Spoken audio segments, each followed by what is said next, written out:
From the creators of Relevant Magazine, this is the Relevant Podcast.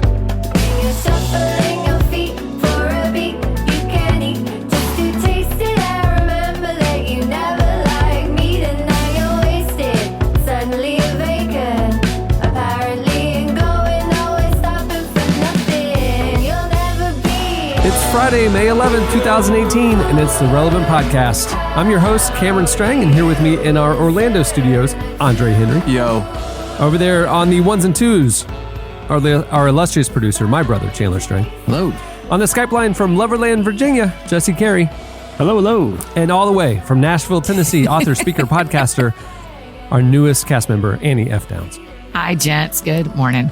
All right, this is it. It's week 2 of 2 episodes, so another one in the can. If you didn't, if you're a normal kind of Friday night downloader, go check your feed. There's a Wednesday show waiting for you as well. Mm-hmm. We're in the grand experiment this month. We are feeling out, going to 2 shows a week, and so far so good. We've enjoyed it. The response has been good. The sponsors like it.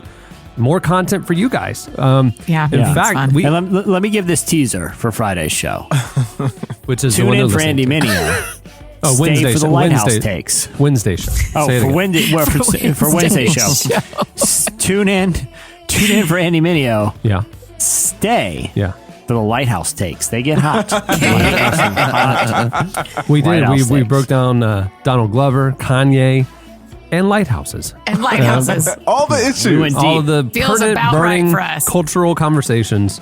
We have our finger on the pulse of what the American people want to talk about. All the important things that are keeping you up at night. Yeah. That's right. And not so much Lighthouse, but it was Lighthouse Keepers. Right. Yes, Lighthouse right. Keepers was most of Yeah. it. That was Wednesday's episode. Actually, so the cool thing is, by going to 2 a week, the thing that really sparked this shift for us was we had too many great guests than we could squeeze in on one show. And so this week on Wednesday, we had Andy Mineo, and today on today's show, none other than Christine Caine is joining us. Oh, I love her.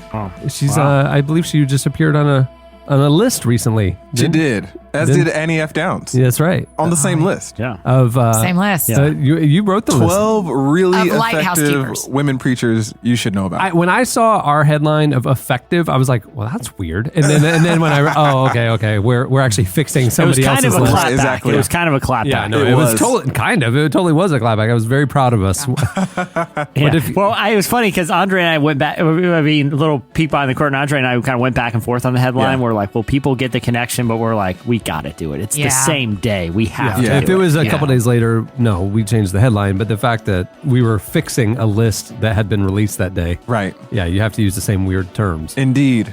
There you go. Oh, can I tell before we get? I know we got a lot to get to today, but I have a story that something that happened to me that has been on my mind, and I just want to get it off my chest, if that's cool. Just get it off your chest, buddy. That's why we're here. This weekend, I'm driving back into my neighborhood from running some errands, and by the side of the curb, I see a gigantic pile of garbage, but it looks like there's cool stuff in there. Like these people are moving, and they don't even have it in bags. They just shoved it out on the curb, And I don't know technically what the law is, but my understanding, that's free for all. It is. They don't own that anymore. Yeah. Like if it's on the curb, it wasn't garbage day, but if it's on the curb, I'm free to And it was bagged up? It wasn't bagged up, but I'm free to rifle through it at that point, right? Legally? For sure. Yes. Okay, so I pull over my car and I begin rifling through this giant pile of stuff. Did you really? Gross. You're that guy? Well, here's the thing. Usually I'm not that guy. But I saw 2 surfboards, a boogie board, and a foosball table. Oh, wow. Okay? You wouldn't rifle through that? Dude, I literally just this weekend put a foosball table out at the curb. Like, that's so crazy. Did someone take it? Did someone take it before garbage day? Yeah, of course somebody took it. You don't Jesse, leave a did you foosball. drive to Orlando to go through Chandler? I mean, That's Cameron's how I got a trash. canoe. A neighbor put a kind of a old canoe out in it with a note saying, "Here you go if you want it." And I hauled it to my house, and I'm refurbishing this canoe. I was going to say, wait, somebody put a canoe out for trash day. A canoe. A full-size 200-pound canoe. Listen, That is definitely not how you dispose of a canoe. I know. Well, how do you dispose of a canoe? I am no expert here. That's what I'm saying. They just left it out there with a note, like, please take it. Like, and I'm like, That's oh, funny. yeah, okay, cool. I got a canoe. So anyway, I'm rifling through everything, pondering my options, like how much do I want this dirty old food to stable that's been rained on. And out of the corner of my eye, down the street, this is true, I see a truck that had pulled into a driveway. The door was open, and it's rolling away. Is that free for the taking I'm like, as well? oh my gosh. What? Yeah, well, so I jump in my car because my car's still running, and I speed over there. I slam on the brakes, like, and I jump out and I start sprinting. And I'm like, dude, this is like my Die Hard moment right here. What? I'm gonna jump in that car. And I'm gonna commandeer it and slam on the brakes before it just my drives and hits a gosh. house. Like, I was so pumped. I'm like sprinting. Like I said, like I felt like The Rock or something. I'm just sprinting full speed, and I'm about to dive in the door when another guy who was like at the front door, whose truck it was, jumped in. Like he saw it out of the corner of his eye slightly after I did, and I didn't see him until last second. He jumped in and slammed on the brakes, and he was like, "Oh man, that was crazy." And I was like, I was kind of upset with him because I'm like, "Dude, you just stole my action hero moment, man. I was gonna have a story to tell that I chased this thing down. You just jumped in front of me. I felt like it was his mistake. He should have let me take the glory." Yeah. Am I right to be like a little irritated? Because I haven't stopped You know what thinking he owed about you? it since it happened. Go back down the block and load up that foosball table in the back of his truck. Right. And take it home for you. That's the right thing to do. Yeah. Yeah, exactly. Hey, you got a pickup truck, Chief. That's the real question. Did you take you the have- foosball Exactly. table? I need Do help. you getting have a it home. smelly, kind of damp foosball table in your home right Oh, now? I mean, I'm sitting my laptop on it right now to record. I mean, these things are versatile, man.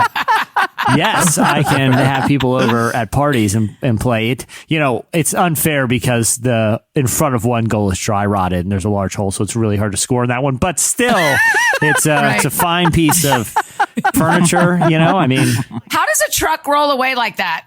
It's not on. no, I think he How left does it it- on, but he didn't. He thought he put it in park, but he didn't put it in. He just left it in drive. Or a neutral or something? Oh, Just he rolled. left it Yeah, on. but it was going to be a really cool move by me. The canoe I got had a hole in it as well. Oh It's my a gosh. fiberglass canoe, but I just went down and learned. I watched some videos online on how do you do fiberglass, and You I YouTubed it. did it. I fixed Wow. it. So You know what I would have done? I would have watched That's videos on impressive. how to fix fiberglass and be like, too much work. I'm putting this out. And I would have dragged it back to my neighbor's curb when I would have got it. This ain't going to my curb. Yeah, I'd put this it is back going, where I found it. if you need, still if his. you need It's any still his. surfboards or kayaks or anything fashioned for you, I can now make water vessels out of fiberglass in my backyard. So restoring a canoe with my kid. I mean, their junk, our treasure, right? adorable. That's cool. It is cool. And like sanding it down, we're gonna paint it. I got a couple cool wood seats for it. The seats had rotted out, but yeah, there you go. We got a canoe. Cameron, can I ask an important question? Yeah. Is this the right time to do a check-in on y'all's training? Oh, Before you start okay, training. so a couple of things. The Hood to Coast race. I'm running in late August. Jesse has not yet officially registered, but he will be on our team But he's as well. drinking Gatorade like he's hydrating. So that's what made me Well, wonder. this is the difference between me and Jesse. He started training before registering. I registered, hadn't started training. You know, so like this is our two personalities. He just goes for Sure. it, but doesn't follow through on the details. They'll figure themselves out. little word to the wise, little wisdom. So the Hood to Coast race is okay. So I've been saying off the top of my head because in my head I'm running with Team World Vision, and we are trying to raise money for clean water for South Sudan. And so each member of the team, it's a 200-mile race from Mount Hood to the coast, and it goes over 24 hours. And, my and like you gosh. run through the night, you have this team, you're in a van, you take turns, like it's a relay race.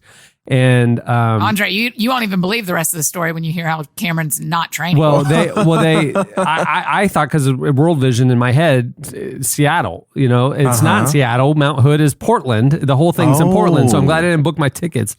But yeah, so it's the whole See, thing. that's what Cameron, had you over prepared, had you been a responsible adult and bought tickets, you'd be in the wrong city, Chief. You just got to play it as it comes. So I got all the packets and stuff of like the training regimen because I am not a runner. I have not run more than a mile in my life. And so I'm very scared about this, honestly. Like my mom, I was telling my parents about it the other day at lunch, and my mom's like, "What is that? Like some bucket list for you? Like, why are you doing this?" I'm like, "No, like it's not like a bucket list. I'm not. It's just part of it is obviously it's a very good cause, Right? You know, I believe in the cause, and part of it is sometimes in life you got to say yes to stuff that scares you. Yeah, you know, word. And like say yes before you think it through. Like just like commit, do it. You know, and that's what Otherwise this is you for won't me. do it. Right? I'll never do it. Right. And so training started Monday, May 7th, and there's literally 6 days a week of training. Goodness. Whatever.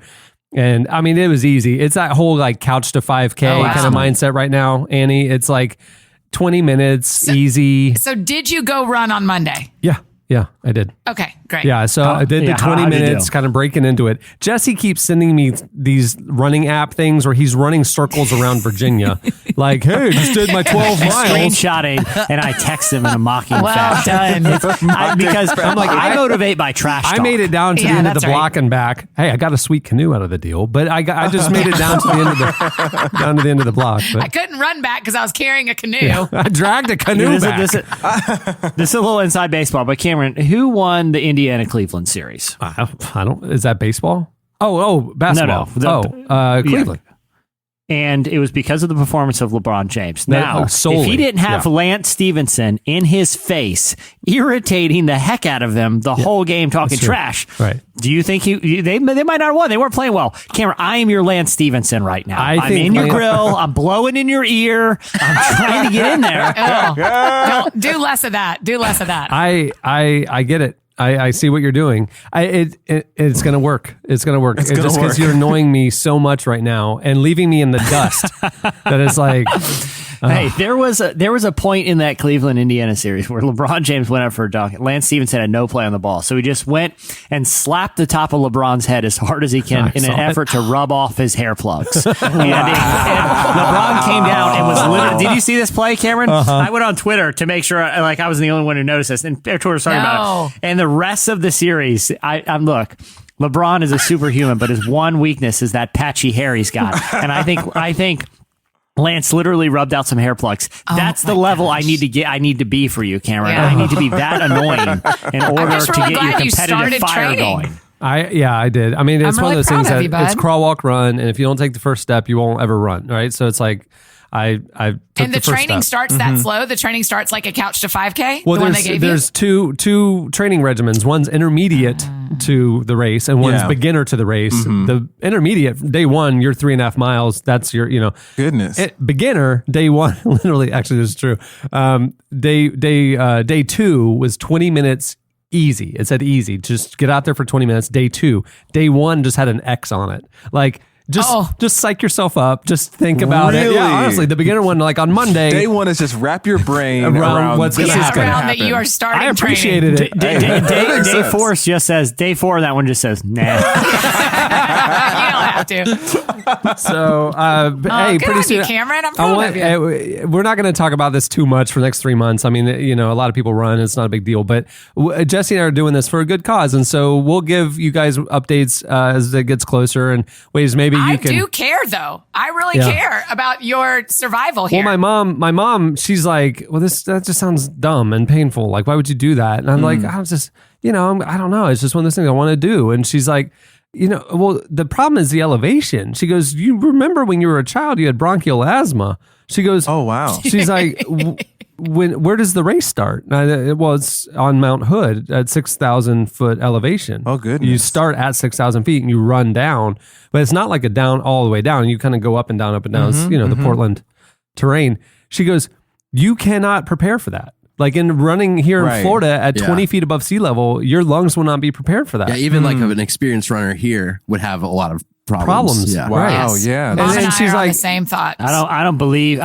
I know, that's what I'm saying. I'm like, I put Mount Hood on my dream board, and I just am board. visioning it into. But my mother existence. is literally That's- going, I'm Oprah you style. could die. Like, why would you do this? Like, you cannot prepare for this. Is I'm there- like, thanks for the positive affirmation She and says that belief kind of in stuff me. all the time, though. Is there any way that you could simulate that at all? Like I don't know. I think they have those like mask I things bet at that the you gym, can. yeah, you could wear a mask. Yeah. I saw somebody training. I saw footage of some athlete training, and he was running like on a treadmill, and he had some sort of mask over his face. It wasn't an oxygen mask. Yeah. It wasn't plugged in anything. It was just like to deprive of oxygen. You know what I mean? And like builds up Strengthen your your lung lungs, stamina or something. I don't know. You I don't also know. look like a cool super villain if you're running around the neighborhood. You really freak people out when you see a guy running down the street with like a futuristic Darth Vader mask on. You think something bad has happened. You're like, that's the guy who took my canoe for sure. That's the guy who took my That canoe. guy is running the canoe around out. stealing canoes. Yeah. I put the canoe out so the lacquer would dry, and somebody stole it. Do you believe it? I was refurbishing it with my son, and somebody just stole Somebody it. took it. I bet it's that guy in the mask. Oh, man. Well, moving the show along. Remember, if you listen to Wednesday's show, we did In Case You Missed It and had a guest, and we did your feedback. And on the Friday edition, we'll do Slices, a guest, and we'll do our Listener of the Week. So that's what's coming up in store for you today. And with that, it is time for Slices.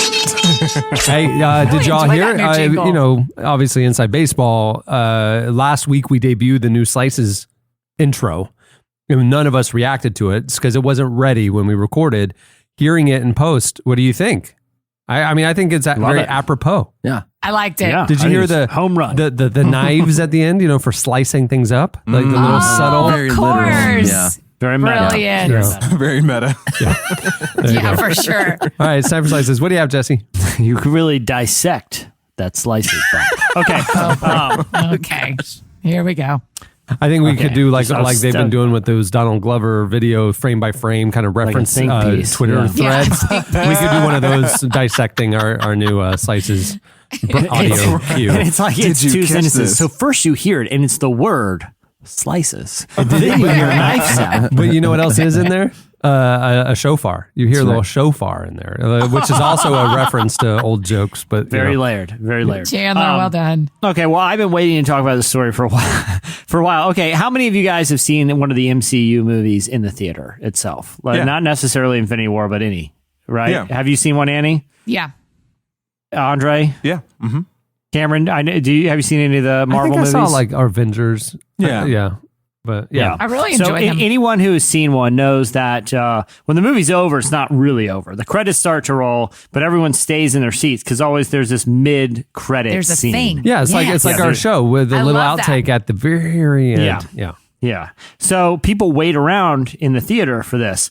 Well, this mid-credit scene in Infinity War has caused a pastor in Los Angeles to get in a little bit of trouble with the law. And here's what happened. He was detained for several hours, ended up getting charged with a misdemeanor, and had to have his home thoroughly searched. So, Wow. this pastor, Michael Weber, he likes to use every opportunity he can to do some evangelism. So he went to go see the new Avengers movie, Infinity War. Oh, no. After the movie concluded, he says, as the credits started to end, I stood up in my seat and began to preach. The unusual part about this particular night, these are his words, was that every other time I've stood up to preach in theaters, the lights would come up as the credits began. But this night, they did not. So he started asking people where they think they would spend eternity if they died that night. And people in the darkened theater got a little freaked out by that because they couldn't see that he says he had his hands up so that they could see he was just a preacher. So people started running out of the theater, and the cops came and arrested him because he decided to start preaching before the mid-credits scene. He feels bad about the whole situation and said That he's would be learned a good scary. lesson. Yeah, exactly. It's just seeing, like, I get his heart in the whole thing, but even if the lights were up, I don't know that's the most effective. No. Yeah. You know? No, that's not what people want to It's hear. not. It's off-putting. It makes Christians look bad. Come on, y'all. Yeah. Yeah. Does he say, I'm sorry if you said this, I don't remember it though, but does he say, is that what he always does after every movie? Apparently. So Yeah. That is I one don't of know those how many guys. people Weird go use to of your the time. movies with Michael Weber. He's one of If those anything, the most effective places to preach like this are like at places like when people are walking into concerts or where people want to go have fun. Right. That's when you yell at them about a very heavy message. Yeah, that's right. where you get the biggest reception. Those ones, I understand conceptually that the fundamentalist street preachers feel like the people attending this event are, secular, or they're not living for the Lord if they're here now. Yeah. You know what I'm saying? Like leaving a rock concert or downtown at 2 a.m. clubbing, that kind of stuff. That I get that. Yeah, there's some logic there. Why are you yelling at me coming out of the soccer game? Like I know what you guys doing there's a lot of Christians at that soccer game. Like you can't assume that all soccer fans are needing to be yelled at. Yeah. But yeah. Anyway. Yeah, it's not. I don't think this is like news to any of our listeners, but it's not the most effective. But especially after a movie, you know what I mean? Like, especially a movie, he wanted to see the movie. Yeah, he was he excited about the movie, but it's just part of the movie going for him. Like for other people, it's like, oh, I got to get popcorn. I always get goobers at the theater. That's my thing. It's not going to the movies if I don't get goobers. For this guy, it's like it's not really going to the movies if I don't stand up and yell at everybody. Man, can you imagine he sends a text out to all his buddies like, hey, let's go on Sunday at noon, and they're all like, oh crap, he wants us to go to the movies. Hey guys, the new Fast and Furious is coming out. Can't wait to see it. Oh, sorry, Mike, got plans tonight. Exactly. They He, see goes to him at movies. the theater. I thought you guys had plans. It's opening night. Hey, what theater are you in, Mike? I just want to make sure. I'm in a So different lesson learned for any up and coming evangelists out there. Choose your lane. Choose your spots. Choose your spots wisely. All right, what do you have, Andre? Well, do you remember Bill Hader's character on SNL when he would come on Weekend Update? Stefan? Yeah. Stefan, yes, I love him. And he always was like, this year's hottest club is, which I actually think my impression's That's pretty good. really- that's that pretty was good. actually I really just surprised good. myself. And he's always got some weird place where they're doing. So this is kind of a story where it's that kind of thing that happens, but completely in the wrong scenario. So, Oh, great. Israeli Prime Minister Benjamin Netanyahu recently offended the Japanese Prime Minister Shinzo Abe when he had a dessert served to the Japanese Prime Minister in a shoe. What? Yes, the two were at Netanyahu's home for a fancy dinner catered by an Israeli celebrity chef who served up a chocolate praline kind of dessert in what appeared to be 2 pairs of men's black dress shoes. Now, for clarification, the shoes are not real. They were metal sculptures by an international artist named Tom Dixon, who's a big deal. Like his stuff has that's appeared cool. in museums and stuff. So these are high quality pieces of art, but they were not impressive to the Japanese dignitaries at the dinner because you understand, like in Japanese culture, they don't even you allow don't wear- shoes yeah. in the house, much less on the table to what a to eat out of.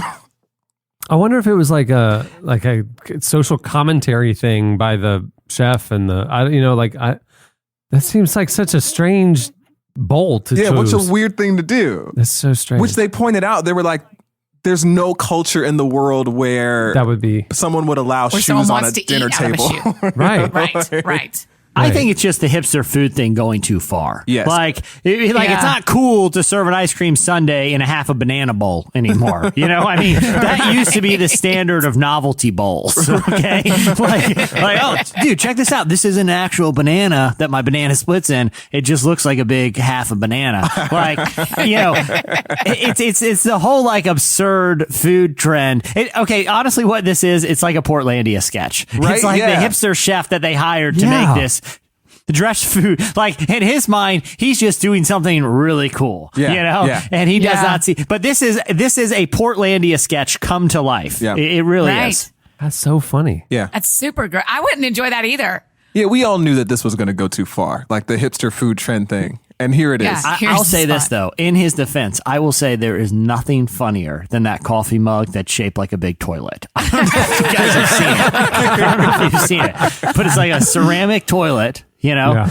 with a coffee mug handle on the side. And when you see someone take a sip out of it, it is hilarious. Like it's like if you, I'm not like, a comedy expert, but I think it's the funniest mug you can own is the mini toilet mug. Okay, so interestingly, we have a coffee bar here at the office, and a couple years ago, I went online to buy some nice mugs, for just so we have a variety, different personality, and you can everybody kind of gravitate to their favorite mugs, whatever. So I went on Amazon. I was just buying a wide variety of high quality mugs, and I found the toilet mug. And I was like, well, we got to get the toilet mug. No question. That has to be in the mix.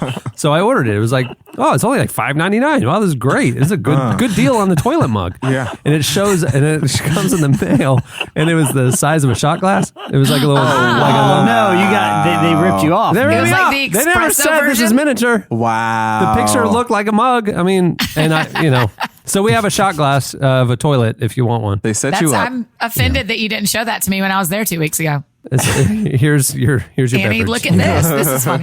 Someone It's at got to be Christmas- full mug size. Yeah. Someone at Christmas gave me a mug that is a donut with a hole in the middle, which is hilarious to look at, but stirring and drinking out of it is impossible because it's a circle. It's a donut. You can't stir. You can't do anything. So I should just set it by the tiny toilet because you can't actually use it.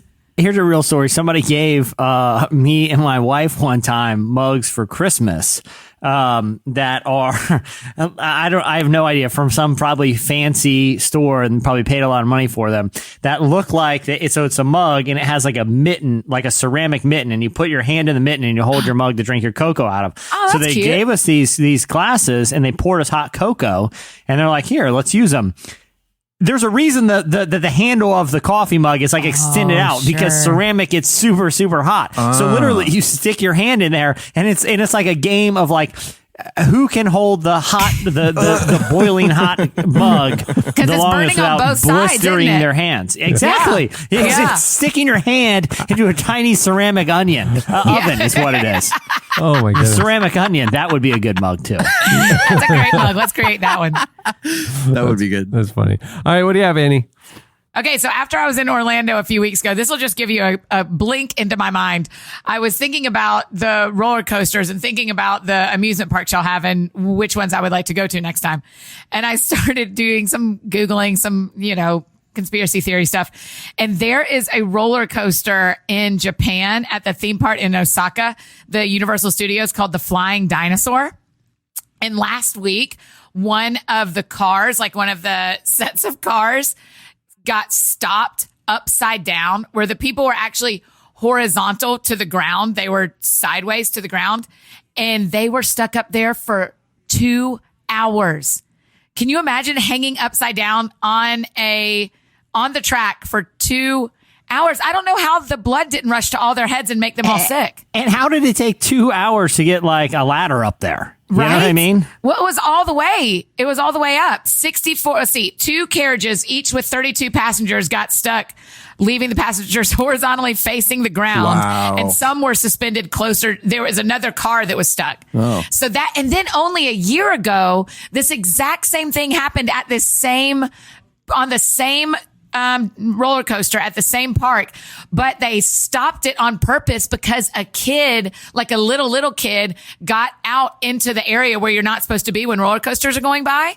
So they had to stop it, and they left a car dangling at the top. So don't ride the flying dinosaur in Japan. At Universal Islands of Adventure here in Orlando, they have, I think they say it's like the world's tallest, completely vertical incline, right? So it's 90 degrees. I mean, it is a straight up. That's how you go up, and then you go flying all over after that. You don't go down that straight. No. You go up, and then that at the peak is where whatever. But it goes straight. I mean, it is literally. There's not like when you go to water parks and you're up there with those crazy vertical slides, and they drop you, and you feel like you're just free falling for a split. But if you look at it from the side, no, this is angled. I mean, this isn't. But it feels like it's straight. Yeah. No, this is straight. Okay. Oh my God. So you're going up. You're going straight on your back all the way up, and like 2 weeks after it opened, it got stuck, and normally on a roller coaster, there's like the little walkway. You can get up. Yeah, but there's no walkway. There's no walkway because it's straight up in the air. They had to get a helicopter. Well, it was stuck. Like they that couldn't makes just my like stomach hurt. You just tell the story. But I mean, people are sitting there. At least they're like laying on their back. Essentially because their feet are in the air and they're laying on their back, and they were stuck there for hours. And it was on the news and stuff because like the news was covering it with choppers because like there's 40 people just dangling.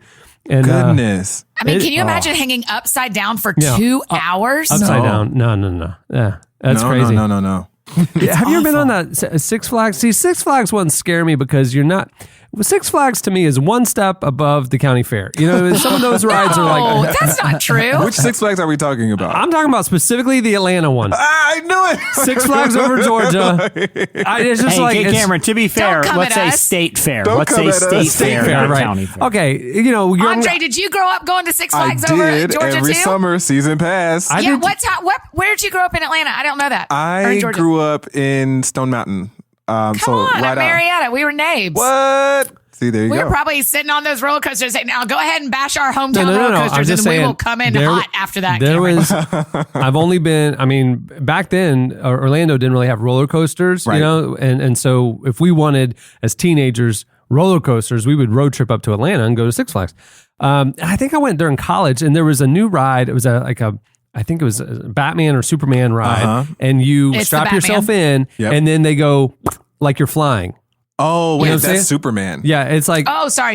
You're right. You strap in standing up, and then the whole thing turns completely sideways, and you're flying around with your harness. They got that at SeaWorld now, too. Do they really? Yeah, the manta ray or and something. I just remember, I don't get scared on roller coasters, but I just remember when that thing started, and I'm going, you're staring straight at the ground. I mean, you're just... You're dangling. And your whole body's just dangling. That's my favorite kind. Yeah, and I'm just going other roller coasters, if it goes bad, at least you're sitting down. So, there's no real danger. If that bolt gave way, you're done. Yeah, that's true. That's it. You're done. And it's like real fear. I'm really going. I am putting all of my faith in that bolt right now. And yeah. I have a real fear of roller coasters. Really? Yes. Did you ride them at Six Flags? I did, but I had a little trick. First off, I can't see anything without my glasses, so that's the first thing I'm doing is taking those things off. Right. Super blurry, and I sing the entire time. Interesting. Oh, that's adorable. What do you think? And I'll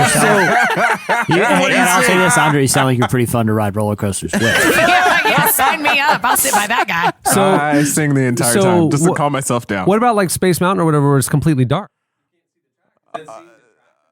Well, okay, so Space Mountain was not scary for me. Yeah, when Busch, I live near Busch Gardens, Williamsburg, and the big story here when it happened was they had this roller coaster. I think it made national news, but it was called Apollo's Chariot. And to open it, they were like, "Man, what's a cool publicity thing?" And they're like, "Who looks like a Greek god like Apollo?" So they hired Fabio. You guys know Fabio, the romance, the romance novel model, to come because he looks like a Greek god, and set him front row on the first ride ever of Apollo's Chariot. He came back and his face was covered in blood because on the first ride he hit a goose mid-flight and it bloodied him. Yeah. There's a video of it. I remember that. Yeah. I monitor what Cohen watches on YouTube. He was in the car the other day and we were talking about water parks and he's like, Dad, my friend was telling me that there's these videos where they'll rank the most thrilling or most dangerous water parks. Can I watch that video? Yeah, you can. So I watched it with him, or I was listening to it. And it was this YouTuber, and he's like, the 15 most dangerous water slides.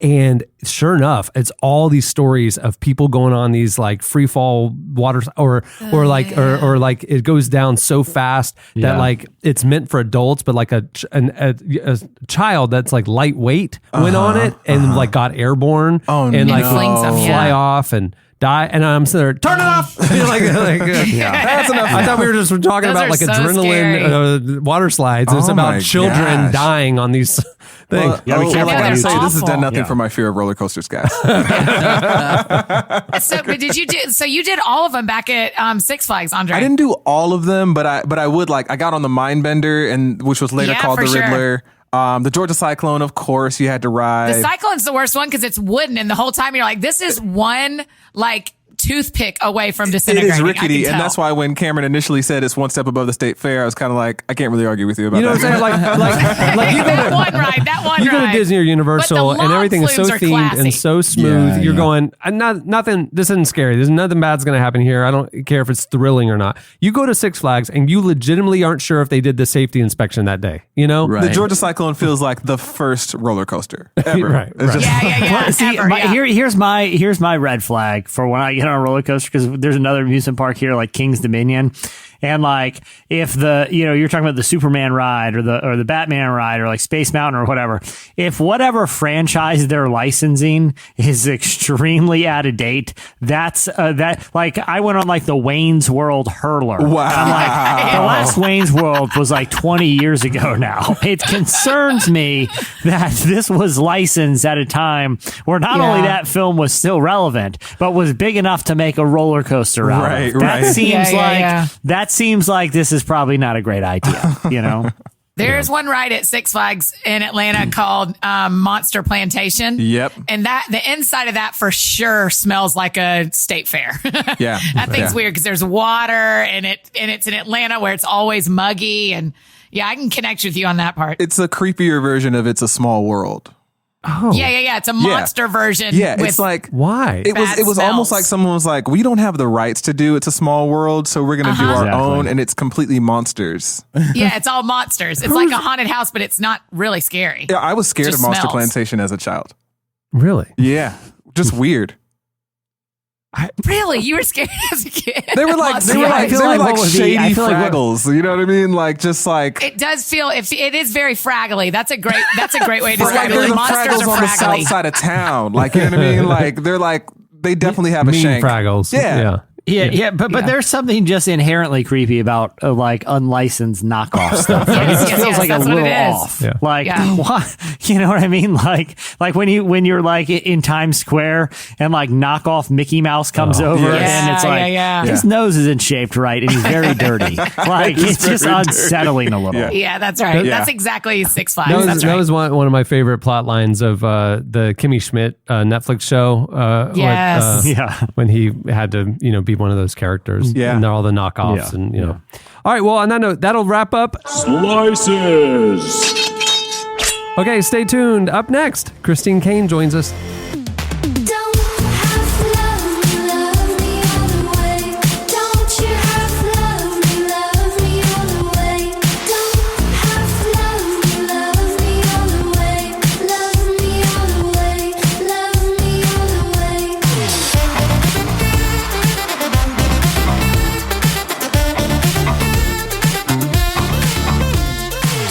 You're listening to Elohim. The song is Half Love. At the beginning of the podcast, you heard Alaska, Alaska with Meat Eater. Well, this week's episode is brought to you by ZipRecruiter. Every business needs great people and a better way to find them. ZipRecruiter knew there was a smarter way, so they built a platform that finds the right job candidates for you. ZipRecruiter learns what you're looking for, identifies people with the right experience, and invites them to apply for your job. In fact, 80% of employers who post a job on ZipRecruiter get a quality candidate through the site in just one day. And ZipRecruiter doesn't stop there. They even spotlight the strongest applications you receive so you never miss a great match. The right candidates are out there. ZipRecruiter is how you find them. Right now, Relevant Podcast listeners can try ZipRecruiter for free. That's right, free. Just go to ZipRecruiter.com/relevant. That's ZipRecruiter.com/relevant. One more time, ZipRecruiter.com/relevant. ZipRecruiter, the smartest way to hire. Christine Caine is a speaker and founder of the groups A21, which fights modern-day slavery around the world, and Propel Women. She's also the best-selling author of several books, including her latest, Unexpected. Leave fear behind, move forward in faith, embrace the adventure. She's busy.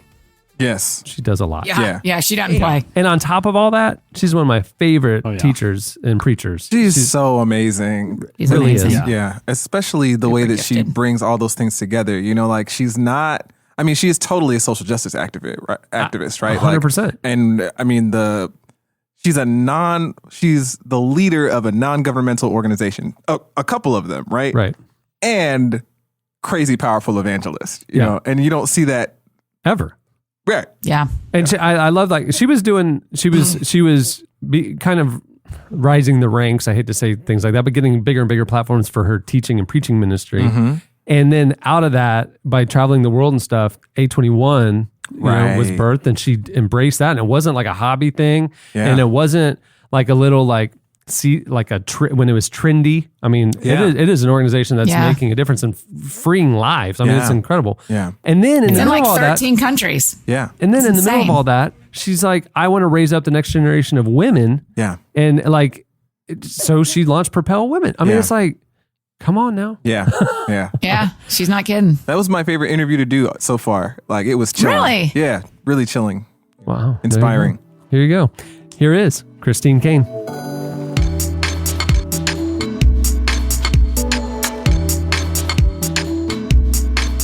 So Unexpected talks about the fear of change and the unknown. And I'm wondering what inspired you to write the book? There was a lot of things. I think, what I start with is on my 50th birthday, I was having this awesome birthday party, with 150 friends on a boat in Southern California. And I got off, had a great night. And then on the way home, I got a text, or I saw that I had, 26 missed calls from my brother, telling me that my mum had passed away that night. And it was like, and just kind of looking at life is just like that, best of times and worst of times all at the same time, that we just are hit with unexpected things. And I think really what struck me was in the last few years, there's just been so many unexpected changes in society, different things that happened to us. I talk about when I was diagnosed with thyroid cancer, with different friends of mine that have been single for 20 years longer than they thought they would, other friends that have gotten divorced, other friends that couldn't conceive children, other friends that lost children, just all the unexpected things that happen. And I think if you were to ask me what the overarching theme is, that although things are unexpected to us, they're not unexpected to God. The pain and the heartache, knowing that God is consistent, that God is sovereign, God is still on the throne, and He will give us grace to go through it. And I also wanted to remind people to expect unexpected favor and blessings from God as well. I just think in a world that feels very hopeless and helpless, I really wanted to stir up that gift of faith again and say, when I got my cancer report, I didn't know whether it was stage 1 or stage 4, whether, I was going to be healed instantly, healed through medicine, or die and go to heaven and be healed. I didn't know which one, but in it all, I could have a faith-filled attitude that would mean that my condition, my diagnosis, or the unexpected event did not need to define me, but still my identity in Christ could define me. And I think I really, really felt stirred to fill people with faith again, It sounds like, in what you said that, you didn't know if it was going to turn out this way or turn out that way, that you were able to embrace that uncertainty in some way. I think we have this pathological need for control. And when we can't control things and they don't work out how we think, we're because we have this picture in our head, whether we like to admit it or not, of how things should turn out. And yet, the scripture promises that His grace is going to be sufficient for us. And that in this world we will have trials, in this world we will have tribulations. And I think nobody's exempt, as my birthday showed. And here I am, traveling the world speaking and teaching. And then all of a sudden there's a growth between my trachea and my larynx. And you know what it is. And here's my voice box. And you go, I don't know where this is supposed to fit. This is what I do. And then, so what do you do in that moment? And are you going to let that necessarily derail you for the rest of your life, or go, hang on a minute, this is what faith is for. This is what, somewhere I've got a whole chapter that talks about remaining a prisoner of hope. And so I really go there because it's like, look, none of us can control the future. We don't know what's going to happen economically, politically, morally, socially. There's so much, you open your news feed every day and there's a terrorist attack or pain or suffering or a natural disaster somewhere in the world, and it's relentless.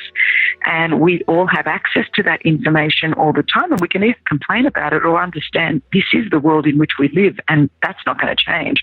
So how can we become better at navigating all of the challenges and the trials and the disappointments, and actually having faith in the midst of it? I think that's what, Paul talks about that so much in the New Testament.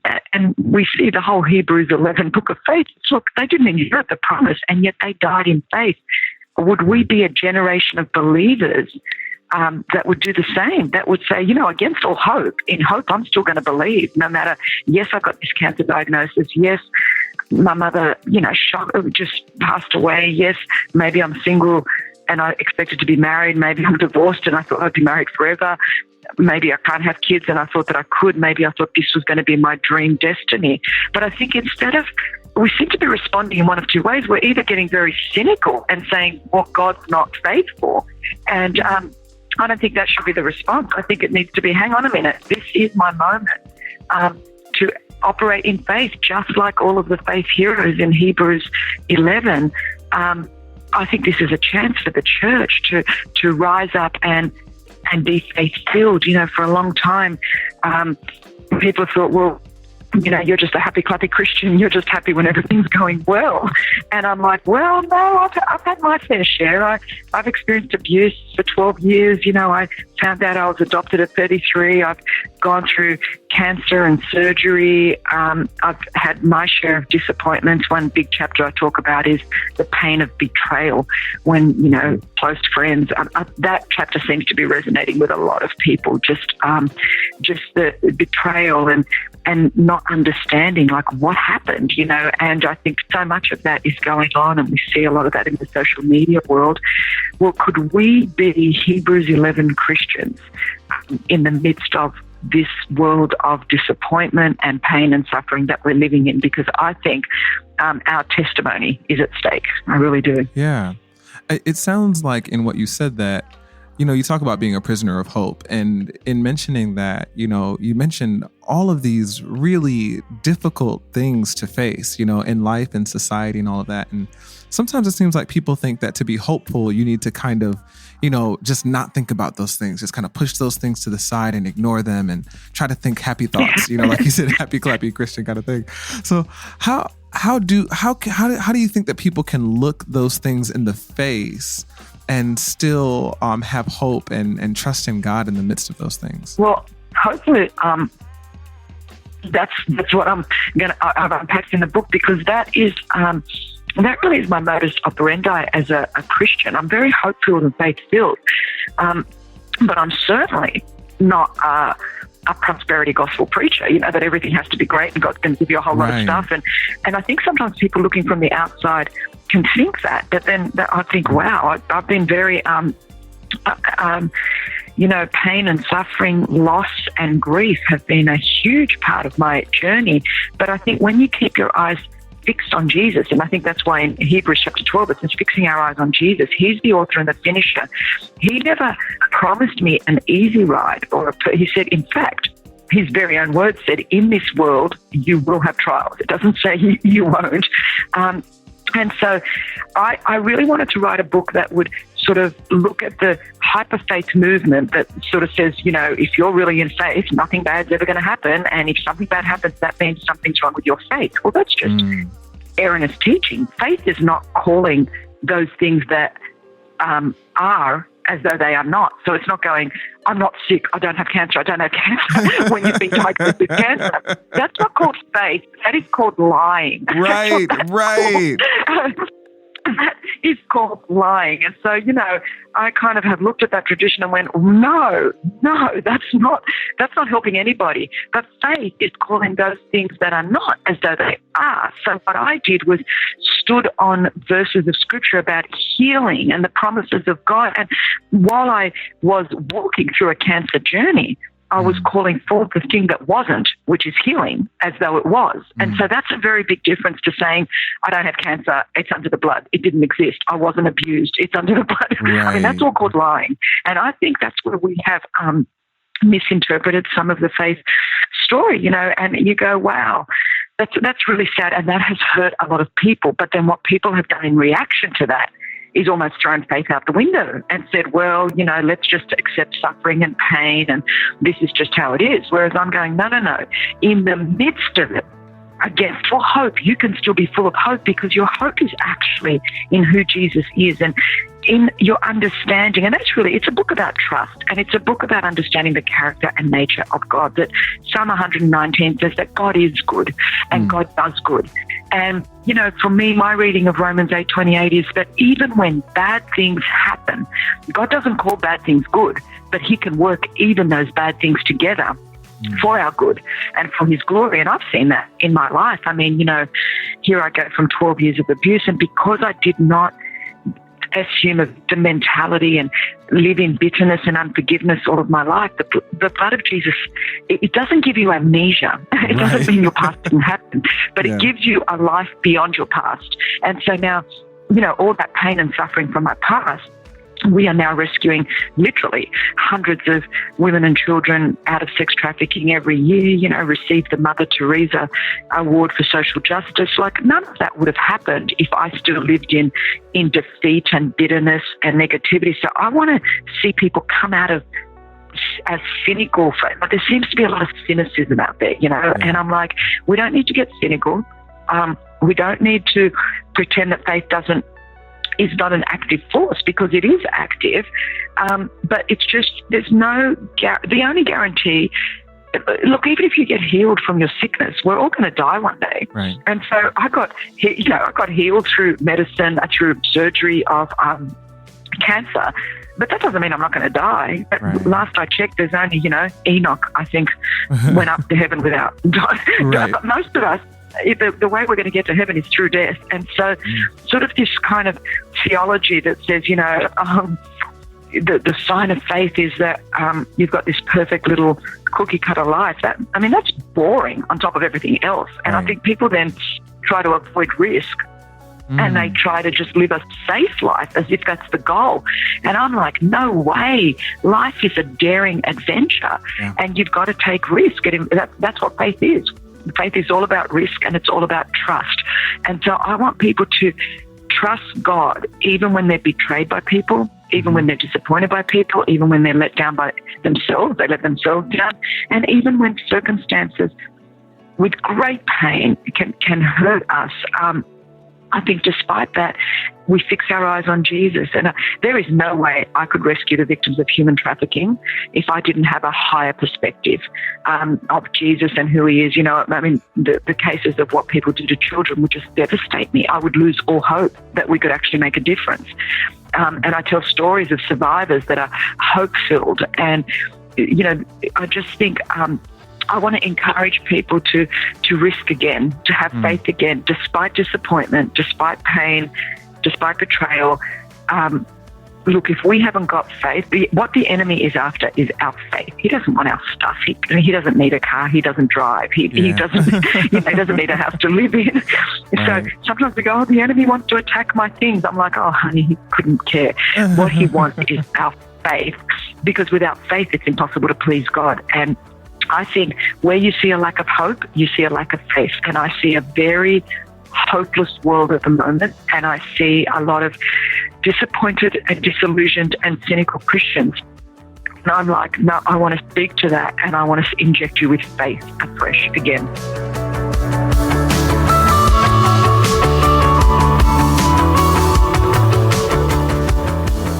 That was Christine Caine. Stay tuned. Up next, our Listener of the Week. It's not just me. I know you're feeling the same way, and I can't fail to believe when you're feeling the same way. It's not just me. I know you're feeling the same way, and I can't fail to believe when you're feeling the same way. Today didn't really go as I expected. In fact, this whole week was filled with phone calls and conversations that I just hadn't planned on. Can you relate? I'm not a big fan of the unexpected. But you know what I found? Many times those unexpected things cause me to grow. That's what the new book Unexpected is all about. It offers real-life strategies to help you move from fear and anxiety to hope and trust in God. Isn't it time you learned how to fully embrace the unexpected of every single day? Go to relevantmagazine.com/unexpected to start reading for free. It's not just me. The point is that you feel my company. You know, never be too far. If you're looking for somebody, I'm here. You're listening to Let's Eat Grandma. It's not just The song, for real. The song is It's Not Just Me. That's funny. Okay, it is time for... You listen to the show, and it's time to get to know you. It's the listener of the week. Our listener of the week. Okay, Jesse, who did you select this week? Our listener this week is Jess Lyons. Jess, welcome to the show. Hello. Thanks for having me. Jess, where are you calling us from? Hi, Jess. I'm calling from Mishawaka, Indiana. South Bend, bless you. Indiana area. South Bend. I love that place. Yeah, it's a good place. Why do you love that place, Annie? I have some friends that there's a great church there that my friends all go to. And I went and watched Georgia beat Notre Dame in the fall and I loved it. It sounds like if Pawnee, Indiana from Parks and Rec would be a real place, it would be this place, Jess. How close is your hometown to Pawnee in Parks and Rec? It's pretty close. We have a parks department head whose name is Leslie. Oh, wow. And so How do you know that? I mean, like, in South Bend. I don't know the head of our parks department in my city. I don't either. I don't know. Yeah. Our city is like booming, and there's been a lot of advancements in the last couple of years. So it's exciting. We've got Notre Dame here. I work at a Christian college here. There's a lot going on. Do you work at Bethel? Isn't Notre Dame? I work at Bethel, Isn't yeah. Notre Dame a Christian college? Yes. I work at a small Christian college. That was the distinctive. Notre Dame is not small. Okay, I got a question. You work at a small Christian college in the town that Notre Dame is in. Like, to me, this is like the camp across the lake scenario where you're like the gritty camp of like outcasts, and across the lake is like the rich kids who are playing pranks on you all the time. Yeah. Are you engaging in any sort of like underdog prank war with Notre Dame at all? I wish I was that clever. I'm just not. I think some of our students are. There's some crossover. Yeah. And Well, you need Jess, here's the thing. If you engage in that type of shenanigan, we will definitely have you on for an update. Yeah, or give us a call back. Okay. Even if you're in the municipal jail there in, what's your city called? Mishawaka? Yeah, wherever it is. If you end up in jail there, we'd still like a call because we need to know how it went down. And if you taught those snobs over at Notre Dame, who's boss, you know, that's what we want. Okay, I'll tell. Georgia Pompous Bulldogs did. gold helmets and just strutting all I'm over telling you, town. it was so They fun are. watching Georgia win that game. It was the best. Jesse, why did you choose Jess? What are her 3 facts that caught your eye? Okay. All right, Jess. I really want to dig into number 1. I mean, all 3, but I'm really curious of how this transpired. The one and only Dave Ramsey attended your bachelorette party. Oh, wow. Yes. Was that like We an could just do accountability the whole partner segment thing? on that, I think. I wish that I would have invited him, and it was just like a really great, like I'm fangirling him and he came, but it was not that. I really didn't know much about Dave Ramsey when I saw him, but my bachelorette party was at a mall, which is really great and not cool at all. But the restaurant we were eating at was adjacent to a Barnes and Noble, which he just happened to be there for like a book tour. Oh, I was saying, like, I was sitting there thinking, what was Dave Ramsey doing at a mall? That is not financially prudent. He doesn't, You know? that is not prudent at all. He should Yes. be at like Big Lots or some discount store. Right. That's right. Was he like a street preacher So- outside the mall? Yeah, Like, yeah. Turn people away. Oh, yeah. Oh, that's Yeah. funny. So, okay. So, all right, just real quick. So you're at your bachelor. Yes. Does Dave Ramsey, who there recognizes Dave Ramsey in your bachelorette party? One of my bridesmaids, we're sitting out, the area we were sitting out it's a strange kind of setup, but it was like the restaurant was actually in this pathway through the mall, and Okay. this Sounds classy. group started congregating out into this kind of common area where there was a stage set up and everybody was just kind of following him. And one of my bridesmaids said, "That's Dave Ramsey. He changed my life. He saved my marriage," and starts flipping out about him. And so she ran to her car and got a book and tried to get it signed. And we were all just sitting there having flat top grill, watching the madness unfold. And I didn't really know what was happening, but it was a weird situation to celebrate, nuptials and stuff. Annie, You said try to get it signed. Did Dave Ramsey not sign the book? It was chaos. I have never seen, it felt like rock star status. Oh. So many people very excited to see him. And this was like 2010, 2011. So not many celebrities visit your town, huh? Not many. That's correct. Also, how do you know what he looks like? Ranking hometown. Where does this Regis. rank on your list of hometown celebrity encounters? Yeah. It's a little Bible hub here too. We've got many Christian colleges around here, so Dave Ramsey is pretty much it. So let me I'm going to rank who I assume are the 3 biggest celebrities in your town. Who's ever visited? That are always there? No, visit? that could possibly visit. Can I rank them and let me know how accurate this is, Jess? Okay. This is Indiana heartland country. Number 1, Sean Austin, solely because of his role in Rudy, the film Rudy. If you don't love Notre Dame. Sure. Okay. Yes. Number 2, Dave Ramsey. Number 3, Larry Bird. How close am I? You're very close. And Sean Astin is true because of his role on Stranger Things as well, which is supposed to be in Indiana. So it is? He's a hero. Indiana. Yeah. Indiana, really? People of Indiana just love him. And Larry Bird, people love him there, right? Yeah, we just had somebody told me last night that they accidentally ran into him on a street one time, and it was like the highlight of their life. Yeah, forgive me for not knowing. Is he from South Bend? Pacers. He's played for the the Pacers. from French Lick. I thought he played for Boston. Yeah, he did professionally, but he's from French Lick, Indiana. And then as an executive went back to the Pacers, kind of going home. Annie F. Downs, do you have any stories related to Dave Ramsey? I do. I just went to Vegas with his daughter. That is true. So you can tell her. We also had a few celebrity encounters for her where people were like, "Wait, you're Rachel Cruz. What are you doing here?" This literally goes against every single thing people I've learned like, from you. What are you doing? And her cash envelope, y'all are going to love this.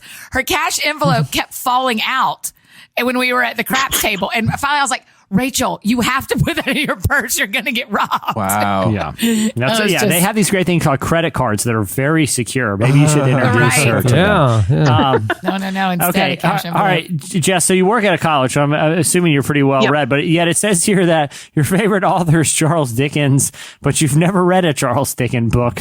Where does where does your love for Charles Dickens come from? I'm hoping it's because you do like a great impression or something. Oh, no, I won't give you that joy. I heard that before, so I'm not going to go down that route. You're a gready like oil magnet, and I'm Tiny Tim, and it's Christmas Eve, and I'm very hungry. Go. This is the scenario. Good.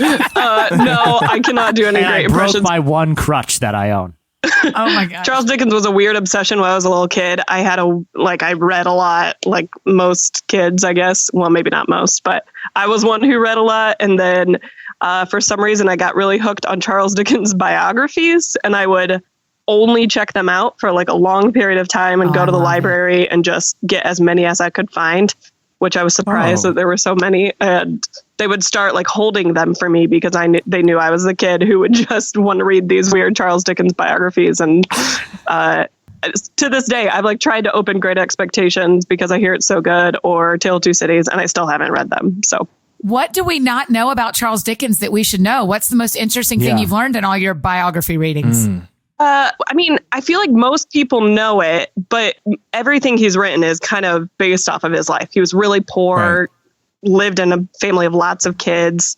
There was like, is he Tiny Tim in the Christmas Carol? I was going to say, these biographies sound like a real bummer. Like the Bob Cratchit is, from what I understand, kind of like his father, like working really hard and for not very much reward. Why would you need to read many biographies telling the same information? I mean, different aren't you spins. seeing like a 98% of overlap, from biography to biography?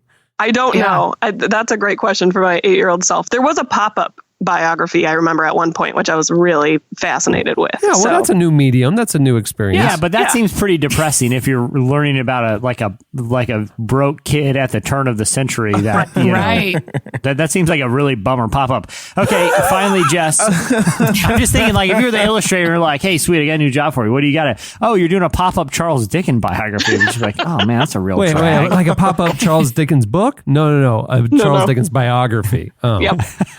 Yeah. Jesse, when you started that conversation I thought you were like a boss talking to the illustrator, and then you called him Sweetie, and it switched for me to like, I he must be talking New to- scenario. No, I said, sweet. No, I said, sweet. Oh, I was like, it's now this theater of the minds is taking me to a family scene. It does help to know, like, if the information you're getting is accurate, though. Like, you can corroborate between different sources. Yeah, between the biographies. Yeah, I do know. Right? I do know a lot of people argue with me when I bring up Charles Dickens trivia at a party. So it's good to have the multiple. Jess can be your full friend next time. All right, what's the third fact? Finally, you once spent 24 hours in a Chick-fil-A parking lot in a tent in January. Yes. A very cold time of year.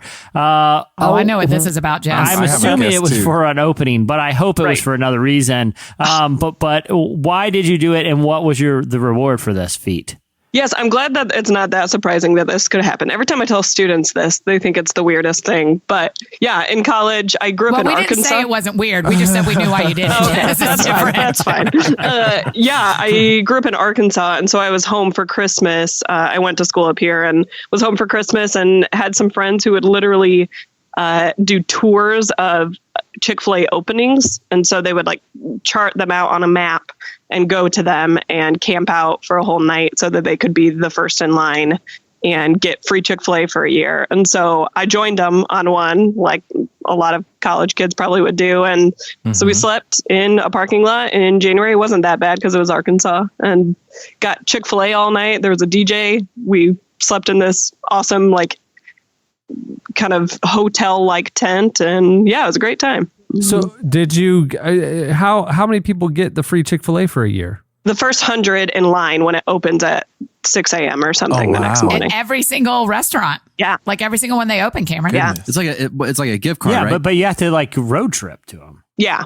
Well, I mean, if it opens in your town, you don't. Or is it? But these people travel to them. Oh yeah, there are people who travel. Sure. So if you're local, you better get in line quick. Wow. The only time I've Jess. time I've ever slept overnight in a tent outside in a line was for a Dave Ramsey book signing that happened at the Bunsen Oval. I was very excited about it. That's good.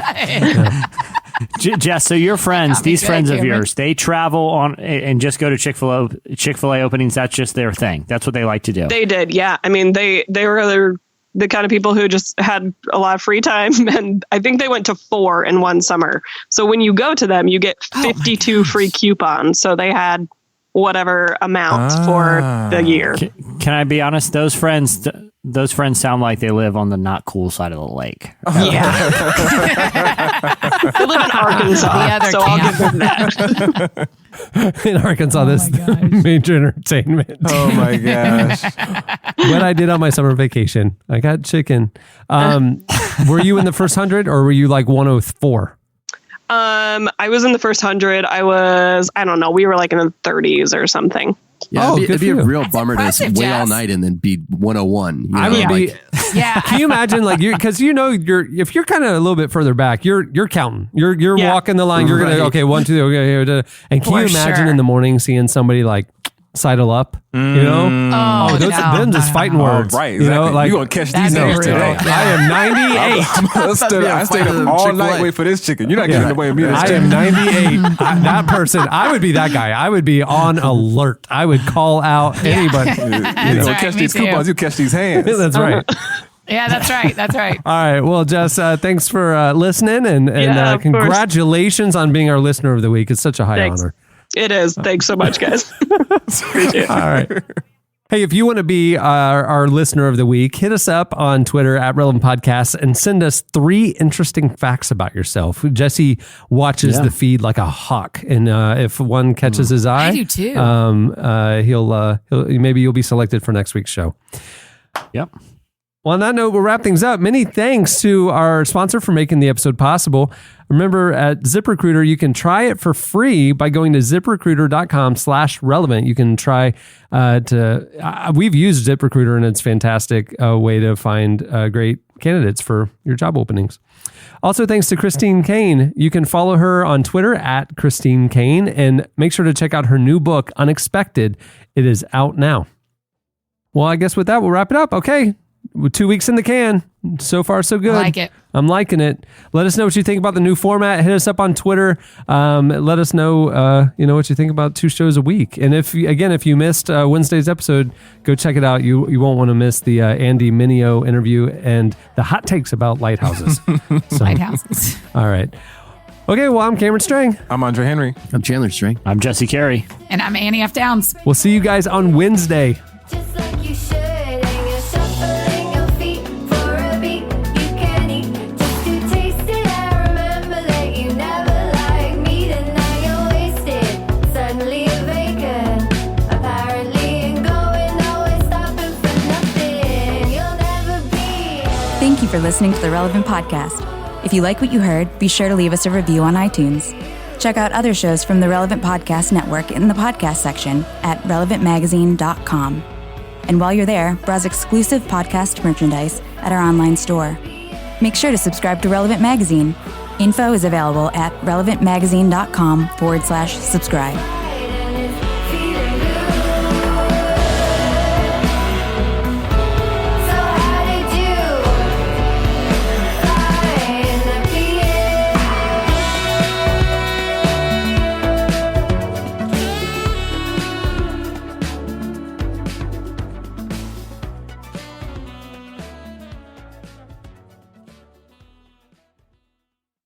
And slap the top of LeBron's head as hard as he can in an effort to rub off his hair plugs. Relevant Podcast Network.